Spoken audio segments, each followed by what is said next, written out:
Hey, Justin, thank you for coming in. I mean, you're such a marvelous matrix thinker, definitely a genius in so many domains and areas, and yeah, definitely the ability to ideate in remarkable and very, very creative ways. So thank you for coming in. And this is an update from an earlier interview we did about 2 years ago. Yeah.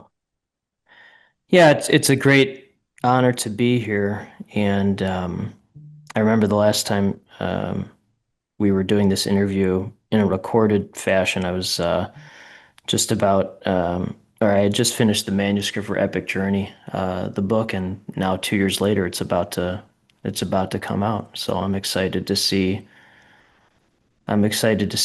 what happens with it. So on this book on Epic Journey, and maybe you can kind of summarize, what sort of key themes are in the book and why the audience would be interested in reading it. Well, there are many. Um, there are many, and you know, I like to listen to visionary leaders and then simplify what I hear into patterns. So unless I'm in an interview like this, I'd rather listen than talk.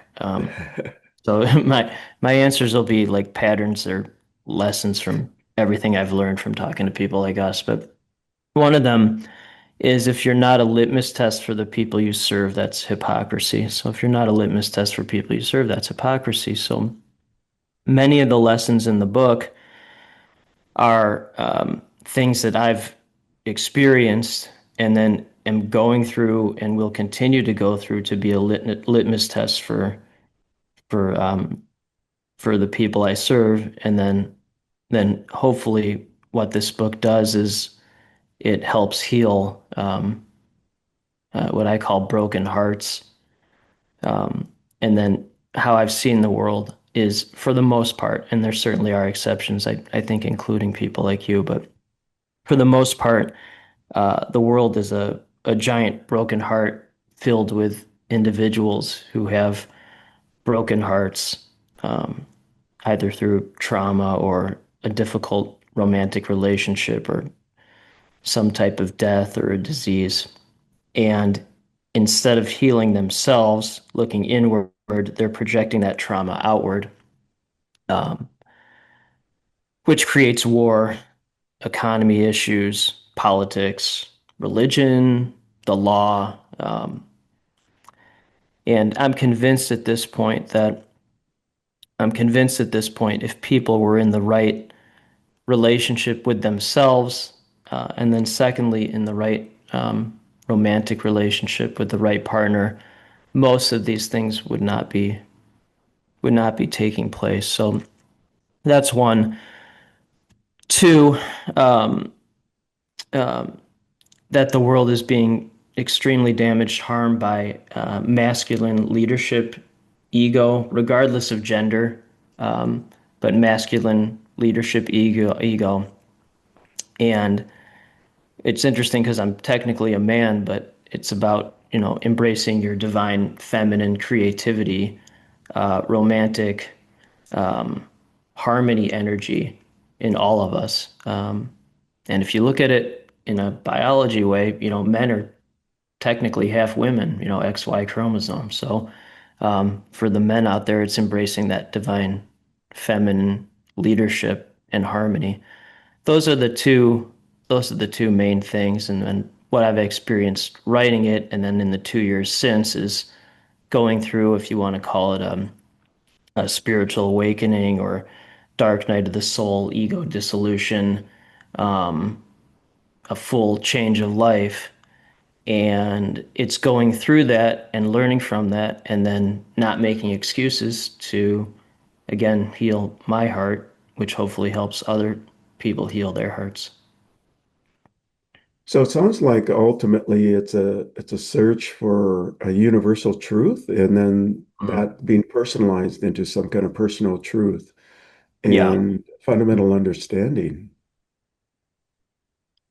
Well, that's a great simplification, and you're a great listener. Um, you're a great listener and pattern recognizer. And I feel to do that or to find that universal truth or what perhaps is the universal truth, it's really all about following your heart intuition and letting your heart or gut or instinct be the leader as opposed to overthinking everything. And from, again, talking to people like you and other folks that are in the book, they have followed their heart. They have followed their heart for most of their lives, regardless of the consequences. And it's extremely brave to do that. It takes courage. And the word courage comes from the Latin word cor, C-O-R, which means heart. So I think and feel that's what a lot of the world is missing is people not following their hearts and overthinking themselves into not taking action. It's interesting. You mentioned the heart and you mentioned the gut and you look at some of the science areas and in fact now we realize that we as organisms there's some kind of fundamental capability within your heart even or within your gut, right? So there's this traditional view that thinking and ability is very brain centric, but now we realize it's quite distributed across the body. Mm. So maybe so science is really supporting this sort of holistic view as we move forward. What are your thoughts on that? Well, so, I was a journalist for 20 years before becoming an entrepreneur, and then so would talk with and listen to brilliant leaders like you and then folks who had just overcome a lot of things uh, and never made excuses. And um, and then for some reason, people just tell me things that they never really tell anybody else. I don't know why that is. I don't know. Maybe just because I sit there and listen and really want to know about them. But what I found with most of these folks is that there was this ability to almost bypass their brain, um, bypass their brain, bypass their overthinking. And their decision process came from a different place, whether you want to call it your heart or your gut, from the ether, from a higher power, whatever you want to call it. And uh, there was a great visionary, and he was a disciple of Carl Jung. His name was Robert Johnson, and uh, and he did a lot of. He spent his life, devoted his life to shadow work, like so embracing your shadow or the dark side or your mask. And I'm paraphrasing one of his quotes, but essentially it was for a select few, there is a determination to seek liberation from social hypnosis. For a select few, there is a determination to seek liberation from social hypnosis. And I've started to read, it's hard for me to pronounce his name, but Dostoevsky, he wrote Crime and Punishment. I've started to read and listen to a lot of what he wrote in the 1850s and 1860s, and he was so far ahead of everybody else, so far ahead. What a brilliant man he was. Wow. And then he experienced so much trauma. He was about to get executed in a firing squad, and they called it off at the last second. Then they sent him to Siberia for 4 years with a bunch of murderers and rapists, and then the byproduct of that is he, created some of the greatest novels in history. And I'd argue he was one of the greatest psychologists ever. But one of the characters he created was called the Underground Man, and I've really been obsessed with that character lately because it's someone who literally um, understood almost everything about society at like the highest level, but he overthought himself to where he never took any action. Like he never did anything about it. And so he wound up living by himself, isolating himself from others. And and that's no way to live. And I'm hoping with my life and then other people like this is that we can learn these things.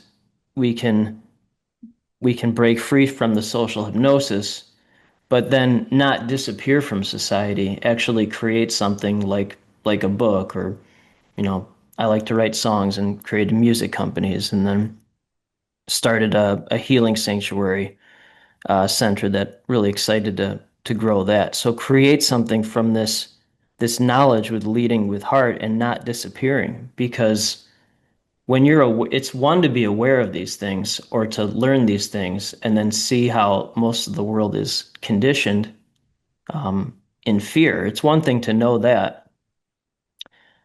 It's another thing to put everything on the line to create something that will help people break free of that. And for the rest of my life, that's really what I'm supposed to be doing. And that's why I like talking to you so much because, you know, you're just such a great leader. And I know the things that you've overcome and that you just continue to press on and you're always learning and you're just always learning and trying to help people with those learnings. From a broader perspective, and you're on this journey, this epic journey, and where do you see this manifesting into the next 3 to 5 years, or can you quantify it in that way? Well, so you're better at that kind of, so you have a gift at that. Okay. You're a genius at that. You know, that's why you travel around the world. Your IQ and your logic brain and your futuristic brain. I would argue you're one of the greatest people in the world at answering that question. Okay. I am the opposite of that. I don't live in years. I've never understood. I mean, I guess I was conditioned to learn those type of things like weeks and days, but I, I don't know because I don't interact with life like that. I never really have. What I will say is two things. One, there's a really good assessment called human design, which I strongly recommend for folks. It's a good way of grounding this type of feeling and thinking. Human design, it's free, by the way. But so in that, most of the world is some type of a generator or a projector, which essentially means they take energy and create something with it. I am what's called a manifester. So you said the word manifesting. So I'm literally a manifester. It's 7% of the population. And what that means is I can just feel something and then it'll happen. Now, when it will happen, I don't know. It might not even be in this lifetime. I mean, if you look at Joykovsky, again, I can't pronounce his name, but he was manifesting things, 100, years before they happened.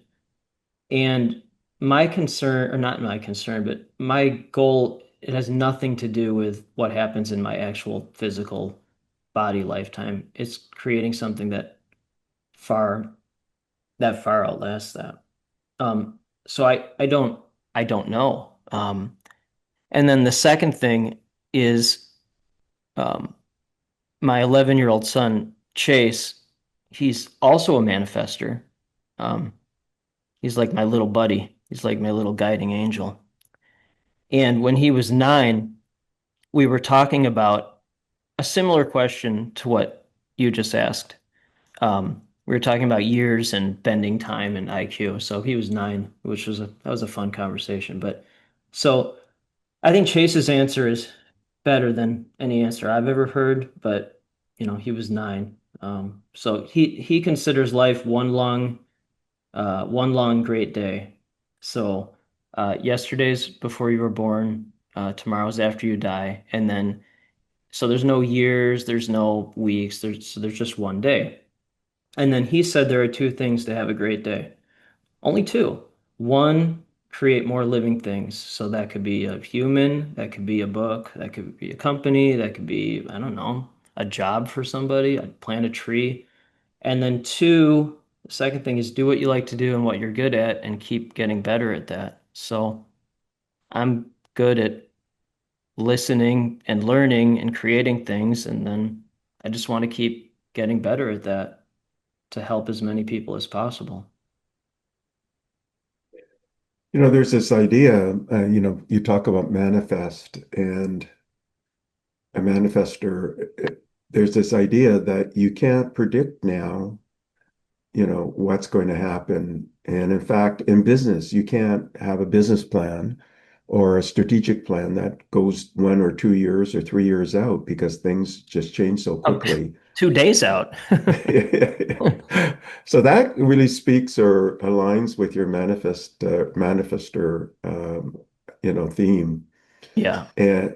And because we live in this continuum, and this continuum has so many different forces impinging on it. Mm. So do you feel that there is some universal guidance behind all of this? Maybe some universal consciousness or something bigger that's Yes. Well, um, okay, great. That tremendous. So one, just because I like to make people aware of things, uh, and then I like to look at etymology, like the root of things.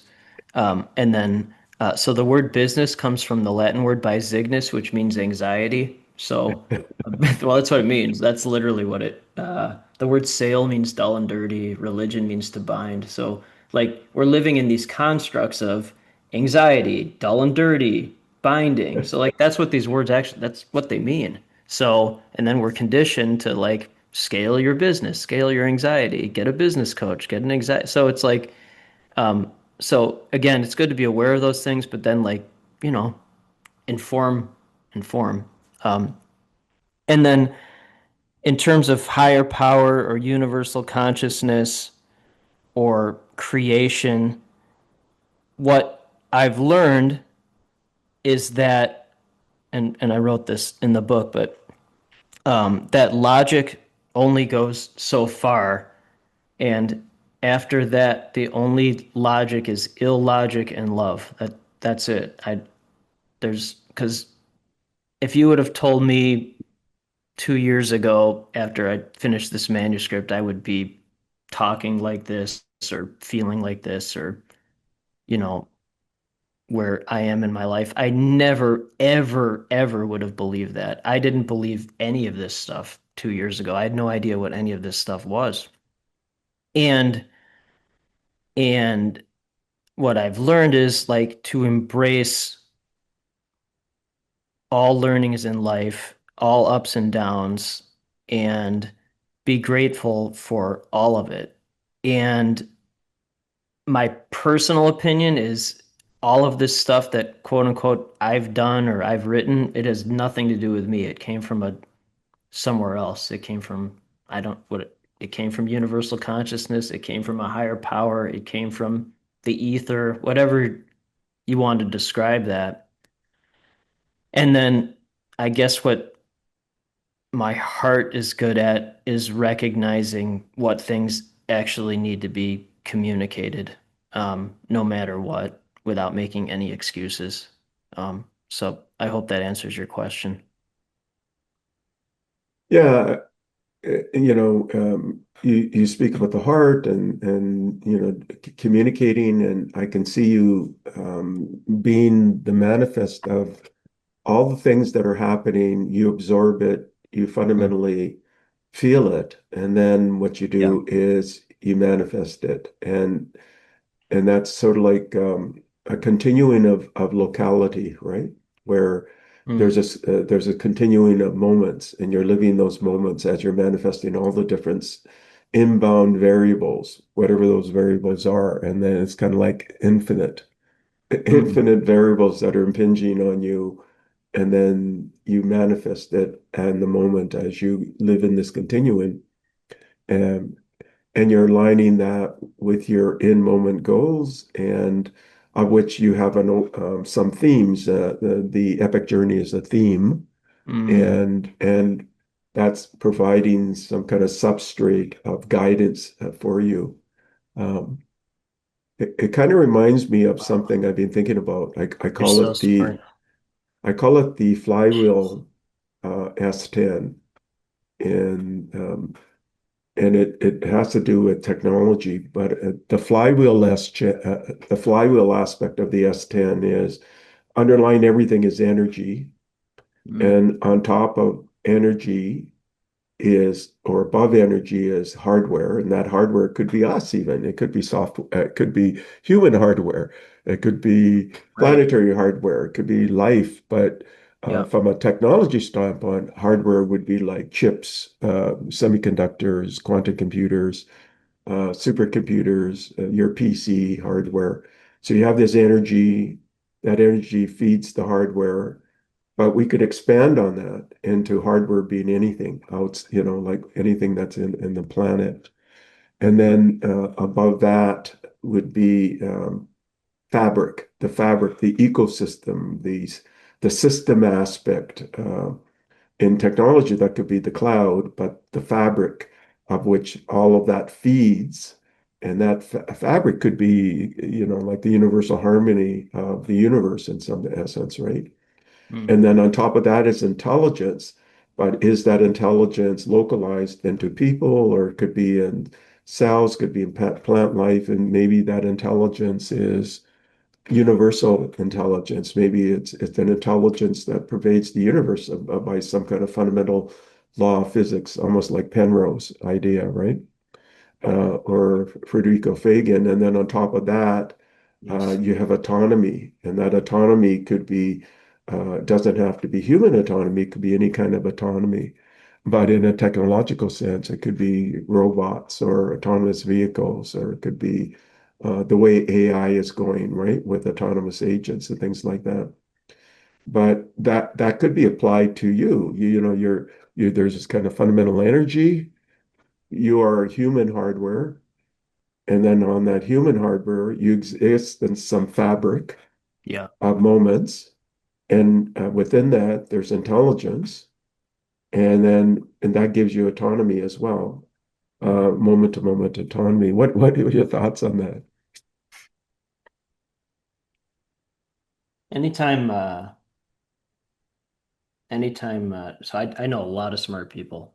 And so any and then as a manifester, manifestors have to tell people how they feel no matter what. So anytime I tell people about you, I go, "Oh, I'm going to introduce you to the smartest person I know." So you're yeah, of all the smart people I know, you're the smartest. So that's what I heard with that that you have an ability somehow to take what I said, which was long but simple, but to add logic and science and physics, and it's just, I mean, you just, whew, yeah, your brain, man, your heart too. Your heart's actually bigger than your brain. I don't think people realize that, but your brain's so big that people don't really see the heart. They don't feel it like I do, but I feel everything. So that's the first thing. But I think maybe to actually answer your question, besides that's what I was feeling, is that like our body or whatever this thing is, this mechanism, it is a conduit of taking energy and creating something with it. That's really what we are. It's taking something, whether it's an order or a lesson or a hunch or um, or something you read or something you hear, and then do whatever computer's in here or whatever feeling is in here, and then creating something out of it. So we're like the midway point. Our bodies are like the midway point between between something out here into here, create something. It's like I don't know if it's a mirror or if it's I don't know how I would describe it. It would, maybe you're better at that, but we're like the midway point of taking something and then creating something out of it. That's really what we're supposed to be doing. We're that midway point in whatever the mechanism is. Yeah. So the midway point is like the conduit, right? So there's Conduit. energy and we're the Conduit. conduit. Thanks. That was better. And then out of that conduit becomes your epic journey. So, so Oh, your epic journey is a I'm journey. conduit. Correct. And that creates, and then great point. And then again, my role is to create something that others, again, most of the world is not a manifester. 93% of the world is not a not a manifester, according to human design, which again, it's good to have that grounding. Um, uh, so it's to create something that others can take that and then create something out of it, take that energy. So in that way, I guess, and this speaks for everybody, but in this way, I'm like the bridge of taking something out of the ether or whatever, wherever creation comes from, and then creating something that helps other people create something for themselves or awareness for themselves. Um, and then again, being a litmus test for people you serve.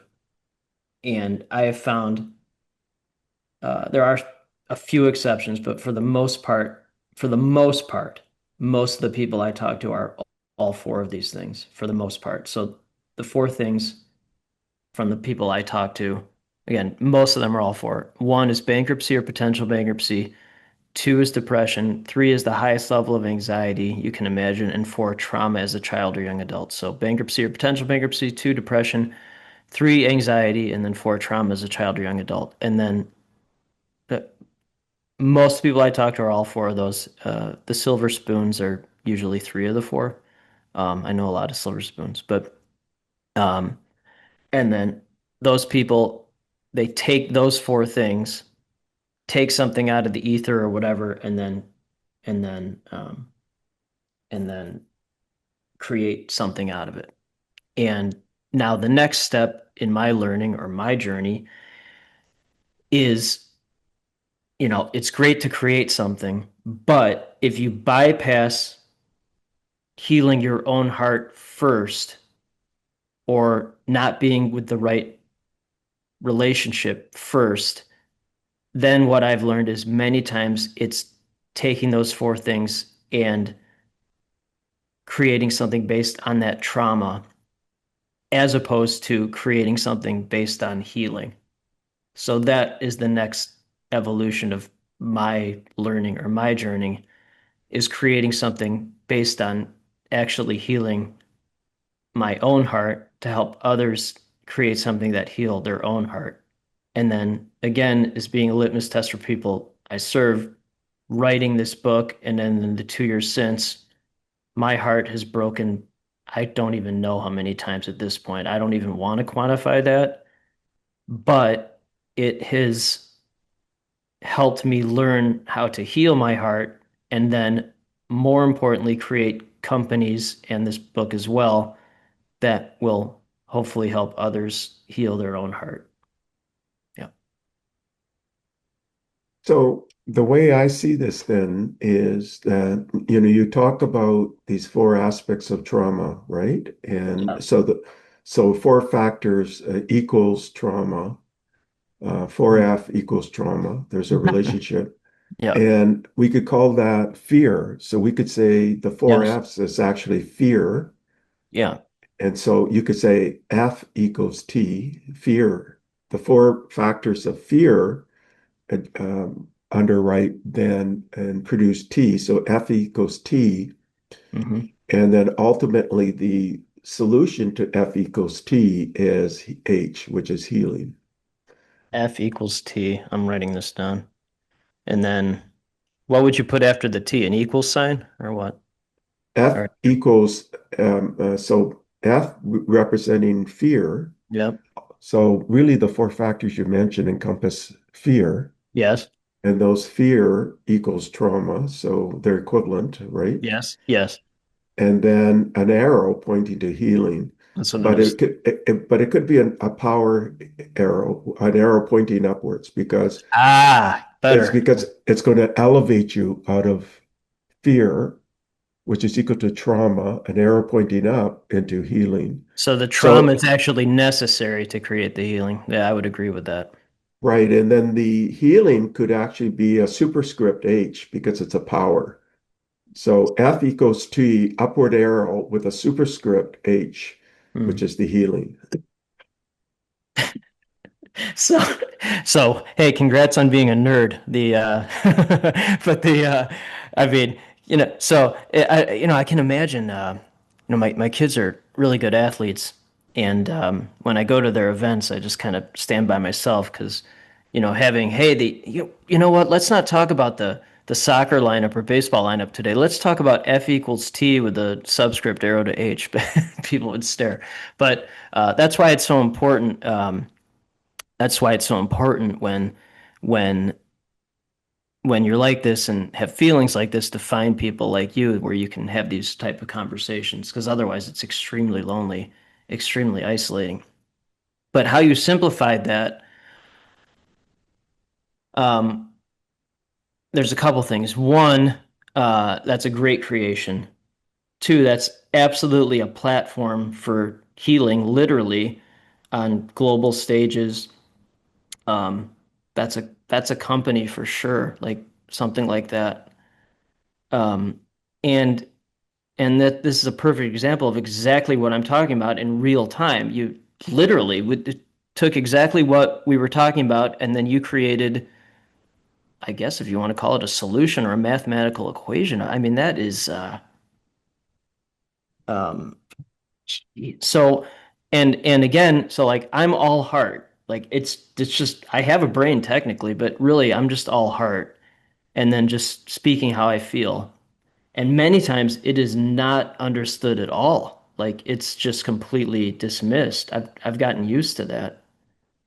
So But the it Go so ahead. the so the thing is the superscript H could represent healing heart and higher power.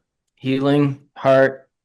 Yeah, see, and your dendrites are going, and then this is good for you too because you are in a beautiful way. You're so logical, and your IQ is so. I mean, your IQ is really high.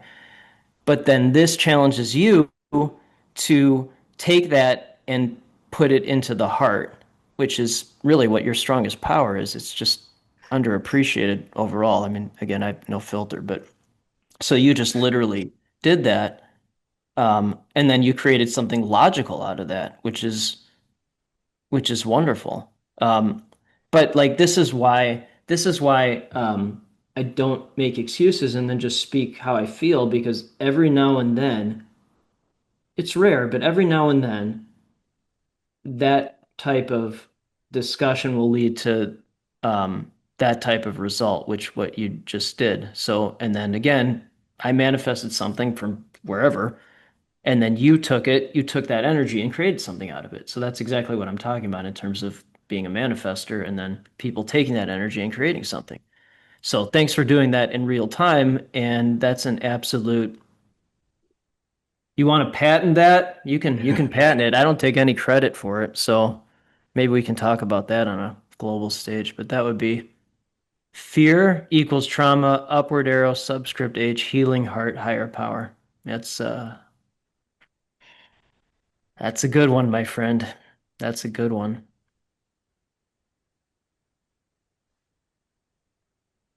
Yeah, and then that ties into this aspect of locality, right? So there's this universal autonomy, which is tied to intelligence, Mm. which you could say it's tied to consciousness, Hmm. which is everywhere. And then there's a locality aspect, there's a localized aspect of it that manifests. And and that equation, in essence, represents one aspect or an aspect of human locality, how it manifests. Well, here's the thing. that personally, and then I'm 48 in human years, whatever that means, but but what I love most about what you created out of that was that it's absolutely necessary to have the fear and the trauma. It's necessary. That's the only, literally, according to the equation, that's the only way to create the healing. Like you actually have to have those components. Yeah, the Uh, healing the heart and the higher power, right? yeah, but without the fear equals the trauma, that doesn't. So my point with that is like embracing that fear and trauma, like appreciating it, being grateful for it. Like that's the actual driver. That's the mechanism. Now, what I will say, and I do think this is important, and what I've seen hundreds, if not thousands of times, is that that upward arrow to the H many, many times. In fact, I would argue most of the time is actually a downward arrow. Um, not, but whatever that letter would be, a downward arrow. It's the opposite of healing. It's maybe projection, like T squared, trauma squared, or trauma cubed, or I don't know what it would be. Oh, that's really interesting. So maybe that's where like where the arrows go, like in the middle of the arrow is like that's where your decision is. That's where you have the choice. Like, do you go Yeah, upward or do you go like and that's literally heaven and hell, honestly. I mean, that's real. So, and we're in the middle of that. Wow, that's whew. What would the yeah. down be? What would that be? So you could have a double-headed arrow. So you could have an arrow that has a head pointing up, and you have Yeah, a that's what I'm doing. double-headed arrow with one pointing down. Yeah, yeah, yeah. And the downward arrow is the hell. Is It's the hell. what? It's hell. Hell. Literally hell. So, Yeah, oh, that's okay. right. So what? Okay. And then money is fine. Material is great. It's great. But, and again, this is what the book is about. This is what I've seen is that, of course, there are exceptions. Of course, you are definitely an exception. For the most part, is what I see is, and I've invested lots of money to be in rooms. For the most part, this is an oversimplification, but I think it's easier because most people don't understand what's really going on in this world. They see things from the outside, they see the mask, but they don't see the inner hurt, which is what people tell me all the time. So what I have seen for the most part, again, you're an exception, is it's a downward arrow into hell with more material things, but the heart is not, there's no healing. There's no heart. There's no higher power. It's a sinking into hell, literally, because it's doubling up on fear and trauma, doing the downward arrow. And I'm extremely sensitive to energy and narcissism and lack of heart, like extremely sensitive. And being in rooms like that is extremely painful for me. Like it is just because I know what's really happening. I feel it. And people tell me. Um, So in the and air, so you could that's the actually, challenge. That's the challenge, Stephen. yeah, in the double-headed arrow in the center, you could have in a circle an M, and the M stands for material, materialistic or material. All right. So it's funny because like you're listening to this and you're like, well, how can we make this formula better? How can we make this? But you have a gift. Like that's a gift for you. Um, I drew this, but it looks like a serial killer drew it. But you know, sometimes or like a doctor, you know, they have bad handwriting. But it's so would it be an M in the middle though? So is Earth that so if it's in the middle, that's technically Earth. So is materialistic the earthly choice? It's the earthly choice. That's right. And then how do you drive that materialistic? Did you drive it towards healing or did you drive it towards hell? Holy crap. That's do you take that materialistic stuff? Holy crap. What do you want to call this formula? What do you want to call it?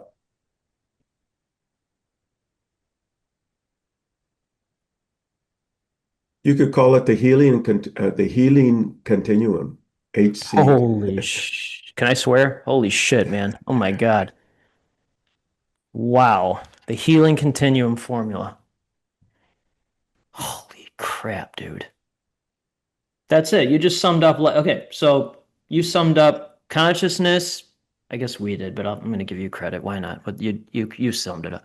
The You summed up consciousness, life, vision, purpose, running a company, healing. You summed it up. That's it. There's nothing. That's it. If that's it, like this is the formula. This is a formula for life. It's really not that complicated. But, but to really get to this point where you can create something like this, you have to go. There's no bypassing this. I feel like you have to go through this extreme type of F and T to get to that H, and then realize what M actually is. So you go through the F, you go through the fear and trauma, you have the material stuff, you realize, oh crap, this M is leading me more toward hell than healing. And then hopefully the switch flips and you're like, I can't keep doing this. I can't keep driving this material stuff into the hellish region. And then you create something that helps yourself heal, following your heart, and channeling higher power or whatever you want to call it.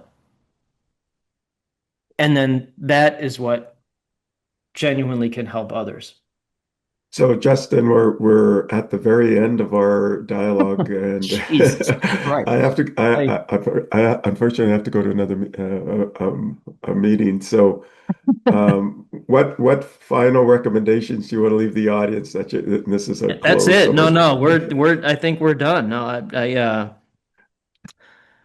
uh, no, so that's what this book is. So, it's that formula.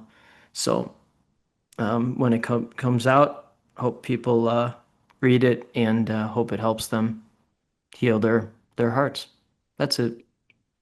So, thank you, Justin, for coming in and sharing your wisdom and experience and your higher power consciousness, healthy, heartfelt continuum to the audience. So, You're a great friend, my friend. Thank you for listening to the Brand Called You videocast and podcast, a platform that brings you knowledge, experience, and wisdom of hundreds of successful individuals from around the world. Do visit our website www.tbcy.in to watch and listen to the stories of many more individuals. You can also follow us on YouTube, Facebook, Instagram, and Twitter. Just search for the Brand Called You.